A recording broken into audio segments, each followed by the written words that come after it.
Il y a au Louvre des œuvres rares qui retiennent l'attention peut-être de gens qui vont moins vite à travers les salles et qui se laissent tout d'un coup séduire, saisir par ce qu'on appelait au XVIIe siècle des peintures coites, des peintures silencieuses, des peintures qui ne font pas de bruit.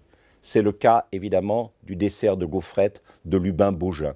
Il y a une sorte de réduction à l'essentiel. Lubin Baugin nous touche par le fait qu'au lieu d'accumuler, d'une certaine manière, il simplifie et il laisse circuler l'air entre les différents objets qui constituent sa nature morte.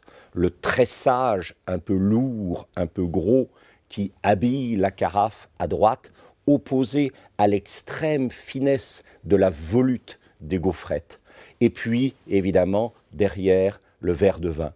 On a voulu faire de cette nature morte, de cette peinture coite, une sorte d'eucharistie laïcisée. Au fond, du pain transformé en gaufrette, du vin dans un verre très élégant. C'est comme si, d'une certaine façon, chaque journée où nous mangeons, où nous buvons, devenait une sorte de célébration essentielle du vivant.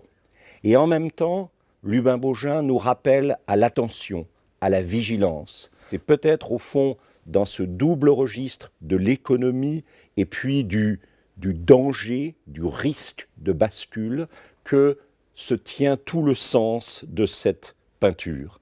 Être vigilant, être dans l'observation, être dans la maîtrise de soi et dans l'attention.